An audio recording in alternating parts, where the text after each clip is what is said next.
여러분은 어떻습니까? 오늘 본문의 말씀을 듣고 이 말씀이 어렵게 느껴지십니까? 아니면 쉽게 느껴지십니까?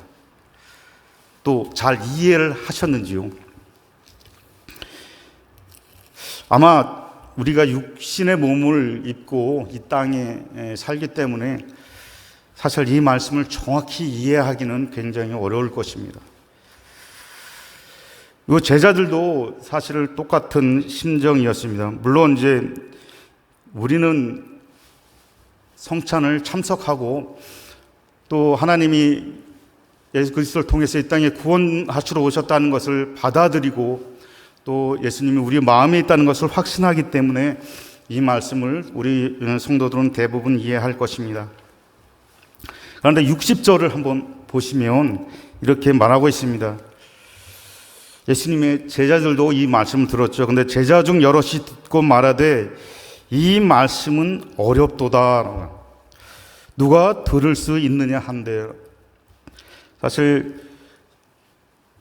오병이어를 체험했던 많은 사람들, 그 중에서도 제자라고 하는 그러한 사람들이 이 말씀을 듣고도 이 말씀을 어렵도다라고 이제 느끼고 있는 것입니다. 사실 이들은 예수님의 그러한 제정해 주신 이 세례 성찬을 아직 맛보는 상태는 아닌 것 같습니다. 그러나 예수님과 늘 동행하면서 예수님의 여러 가지 이적들, 요한복음에서 말하는 그런 수많은 표적들을 보면서도 이들에게는 아직 그러한 예수님이 그들의 구주이고 또 우리를 구원할 자신이다라는 그러한 믿음이 정확하게 서 있지 않은 것 같습니다. 그러므로 우리는 예수님이 정해주신 이러한 세례 성찬에 참석하면서 예수 그리스도와 우리가 한 몸인 것을 우리가 체험하는 그러한 것을 맛을 보았다면 정말 우리는 이러한 제자들보다 더 크나큰 영광과 은혜를 받은 것으로 우리는 믿고 감사를 해야 될 것입니다. 이러한 그 어려움에 대해서 이 제자들이 말씀에 대한 어려움을 서로 이야기할 때 이제 예수님께서 그 이유를 분명히 이야기를 해줍니다. 61절에 보면 예수께서 스스로 제자들이 이 말씀에 대하여 수군거리는 줄 아시고 이르시되 이 말이 너희에게 걸림이 되느냐? 그러면 너희는 인자가 이전에 있던 곳으로 올라가는 것을 본다면 어떻게 하겠느냐? 살리는 것은 영이요 육은 무익하니라.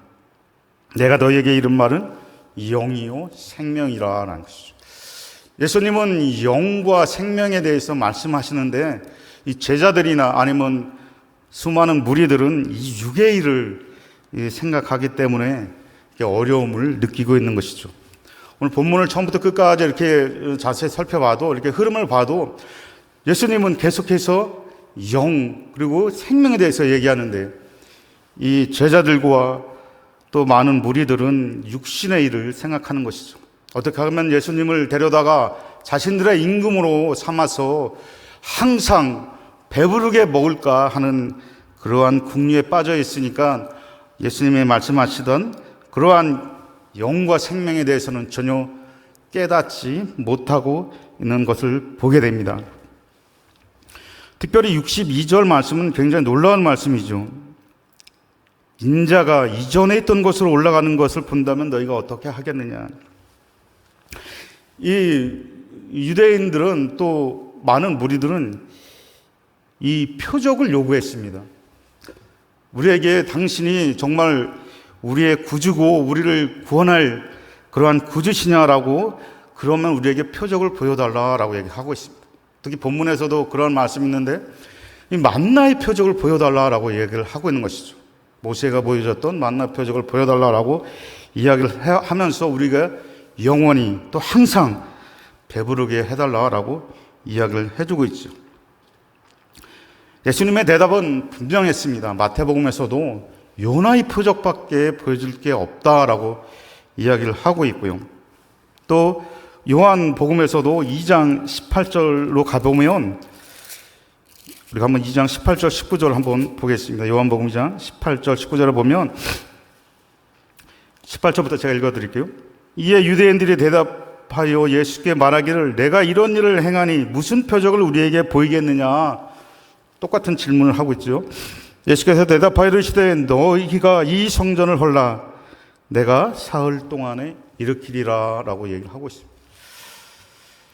그런 자신들의 그 육적인 필요를 채우게 해달라는 그런 표적을 보여달라 하실 때 예수님께서는 내가 보일 것은 오늘 본문과 같은 62절의 말씀과 같은 인자가 이전에 있던 곳으로 올라갈 것이다 라는 것을 보여줄 표적밖에 없다고 말하고 있죠. 즉 예수 그리스도의 그 보혈의 피, 그 십자가의 그러한 것을 이야기를 하고 있습니다. 그럴 때에 너희들은 어떤 표정을 짓겠느냐라고 반문을 하고 계시죠. 오늘 본문을 한번 살펴보도록 하겠습니다. 이러한 배경을 가지고 1절부터 15절을 보면 오병이어를 통해서 이 육적인 필요를 채우시는 기적을 베푸시는 표적을 베푸시는 것을 보여줍니다. 이러한 놀라운 정말 인간의 생각으로는 할 수 없는 그런 표적을 보이실 때 그 이들의 반응을 한번 살펴볼 필요가 있습니다. 우리 14절 말씀 한번 보겠습니다.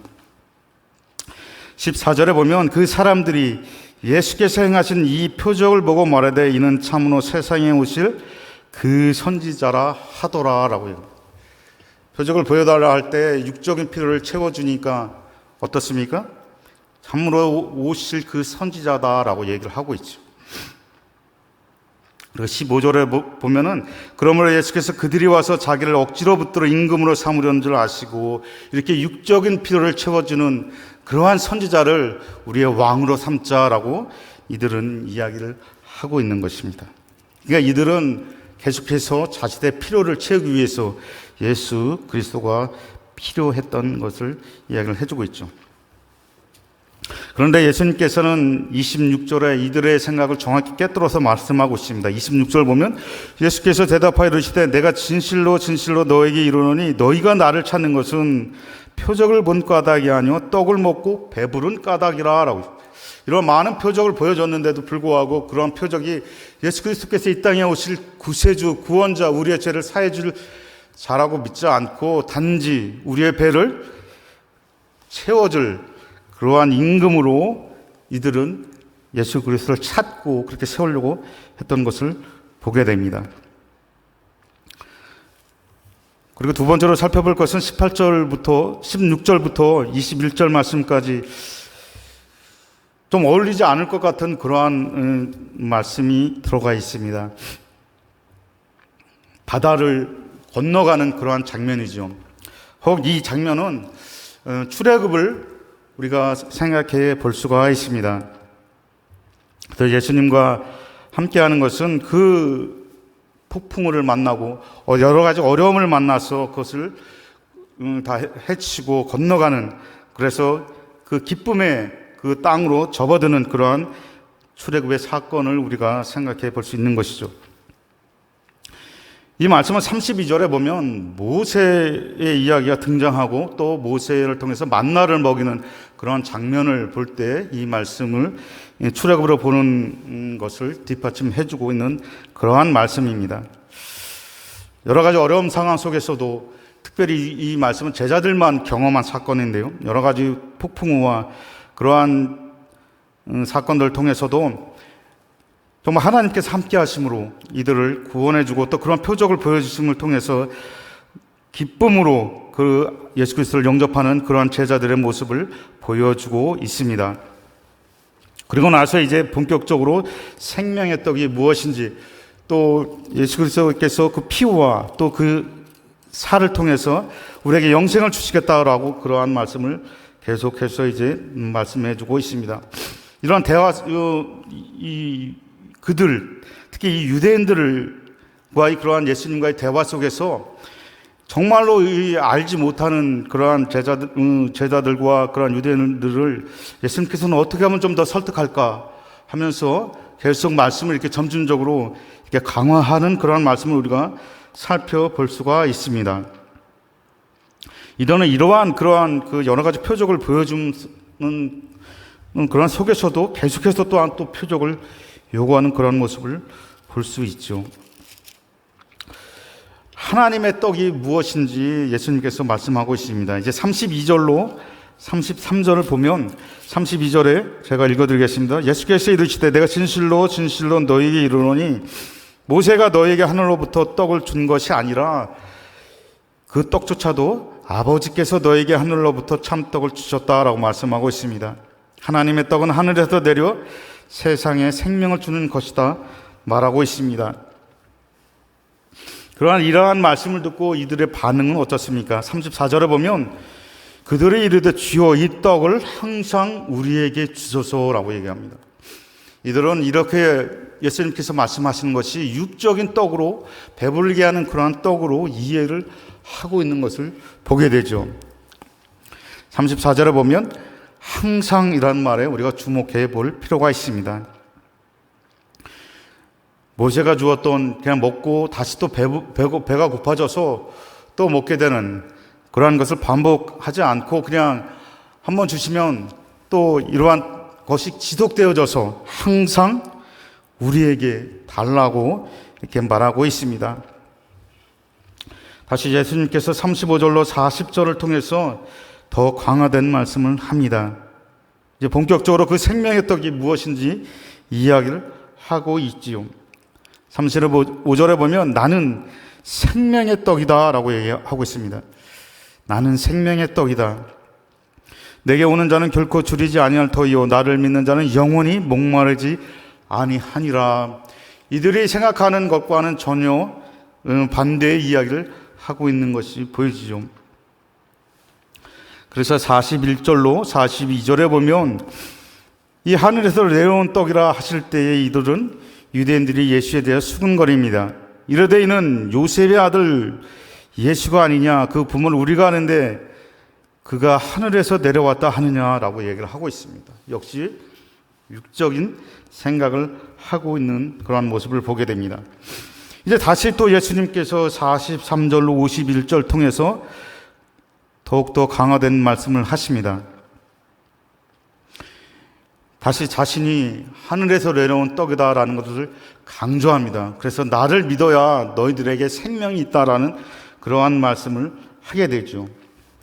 이제 52절에 보면 유대인들의 모습을 또 더 강한 유대인들의 모습을 보게 됩니다. 유대인들이 뭐라 하냐면 서로 다툽니다. 예수님이 하신 말씀을 보고 서로 다투게 됩니다. 서로 다투어 이르되 이 사람이 어찌 능히 자기 살을 우리에게 주어 먹게 하겠느냐. 계속해서 육신의 일을 하게 되는 것이죠. 예수님의 보여주는 그러한 육신과 그러한 피를 어떻게 우리가 먹을 수 있겠느냐라는 것, 그러한 육신적인 일을 하고 있는 것이죠. 그러나 그 중에도 또 믿는 자들이 또 이렇게 있는 것은 틀림없는 사실입니다. 한쪽으로 모두 다가 이렇게 예수 그리스도의 그것을 믿지 못하는 것은 아니었던 것 같습니다. 왜냐하면 서로 다투니까 어떤 사람은 이걸 주장하고 또 어떤 사람은 그 반대를 주장하기 때문에 그 다툼이 일어나는 것을 보게 되죠. 예수님의 설득력 있는 그러한 말씀이 조금은 이렇게 먹히는 것 같습니다. 이러한 모습을 보고 이제 결론적인 말씀처럼 52절부터 58절 말씀을 정확한 살과 피에 대해서 예수님이 말씀하고 있습니다. 더 강하게 말씀하시죠. 52절 보면 내가 진실로 진실로 너희에게 이르노니 인자의 살을 먹지 아니하고 인자의 피를 마시지 아니하면 너희 속에 생명이 없느니라 라고 말씀하십니다. 이미 죽은 것이다 라고 얘기를 하고 있죠. 내 살을 먹고 내 피를 마시지 아니하면, 나와 상관이 없으면 너희는 영원히 죽을 수밖에 없다라는 것을 이야기를 해주고 있습니다. 이들의 반응이 또 60절에 보면 자세히 기록되어 있습니다. 60절 제가 읽어드릴게요. 제자 중 여럿이 듣고 말하되 이 말씀은 어렵도다 누가 들을 수 있느냐 한데, 제가 처음에 말씀드렸던 것처럼 이 말씀을 계속해서 육신적인 것으로 해석하려니까 도저히 예수님의 말씀이 이해가 되지 않고 어렵다라고 이야기하는 것이죠. 그리고 또 이야기를 합니다. 66절에 보면 또 다른 제자들의 모습이 나타나고 있죠. 그때부터 그의 제자 중에서 많은 사람이 떠나가고 다시 그와 함께 다니지 아니하더라. 많은 제자들이 떠났다라고 얘기를 합니다. 도저히 이해할 수 없다라고 떠나는 것이죠. 나는 저런 말도 되지 않은 그러한 말을 하는 예수를 도저히 같이 따를 수 없다라고 얘기하면서 떠나가고, 또 그의 말씀에 봅니까? 그와 함께 다시는 다니지 아니하더라라고 기록을 해놓고 있습니다. 참으로 불행한 역사죠. 불행한 일이고, 일어나지 말아야 될 일들이 66절에 기록되어져 있고요. 또 71절에도 더 기록되어 있는 거 조금 후에 살펴보도록 하겠습니다. 또 7장 1절에 한번 가보시죠. 7장 1에 보면 또 다른 반응이 하나 보이죠. 내일 살펴보겠습니다만은 그 후에 예수께서 갈릴리에서 다니시고 유대에서 다니려 아니하심은 이러한 일을 듣고 유대인들이 어떻게 합니까? 예수를 죽이려까지 합니다. 이런 말씀을 할 때 그의 영적인 또 생명의 말씀을 이해하지 못하고 예수의 얘기를 어렵다고 얘기하고 또 예수를 떠나가고 예수를 이제 죽이려까지 하고 있는 그들의 모습을 보게 됩니다. 그런데 이러한 모습을 통해서 이 제자들의 반응은 또 다릅니다. 특히 베드로의 반응이 잘 기록되어 있죠. 우리 67절을 보면 예수께서 12제자에게도 이르십니다.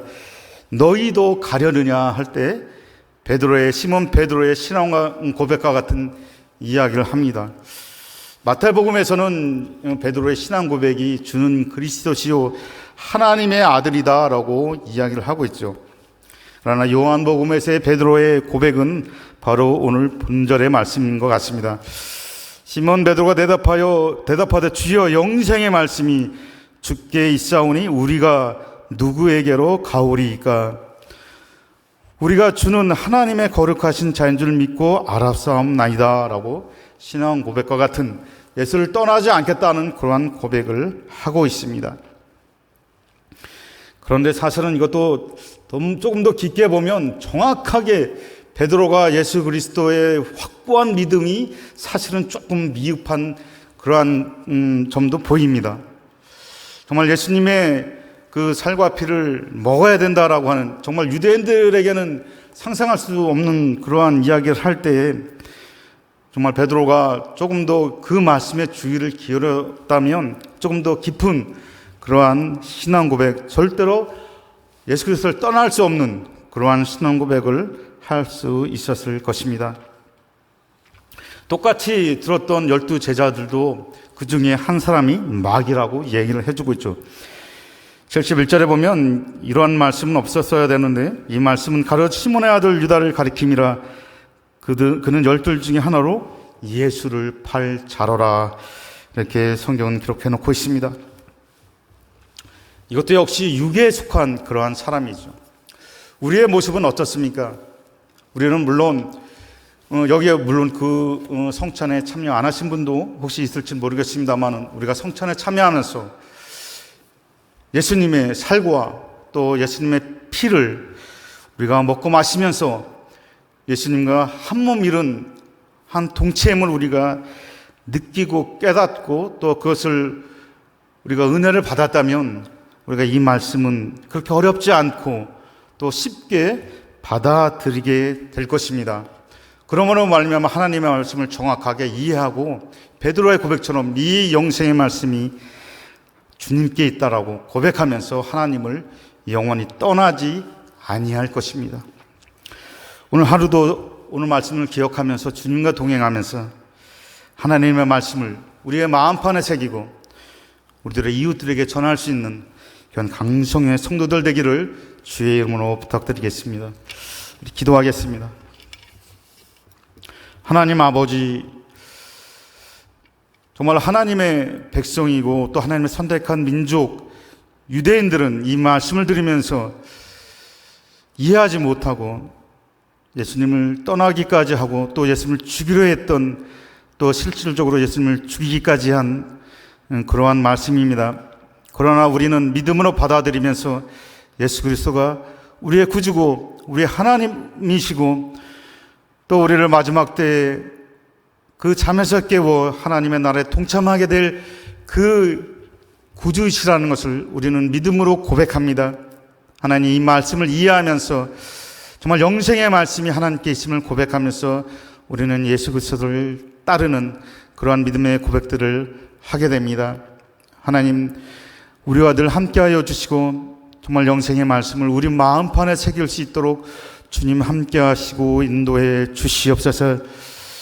하나님 아버지, 이 새벽에도 아픈 부위를 감싸 안고 그 병상에서 신음하고 고통하고 있는 우리 교우들 있습니다.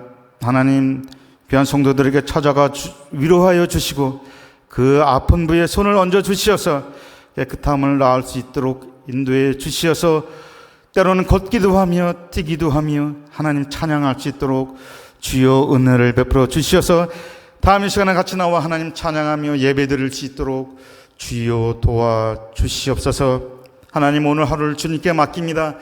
하나님 함께하여 주시고 우리가 잠자리에 들면서 하나님께 기도할 때 오늘 하루를 돌아보며 감사와 기쁨의 찬양 드릴 수 있도록 주님 인도해 주시옵소서. 함께하여 주실 것을 믿사옵고 예수님의 이름으로 기도드립니다. 아멘.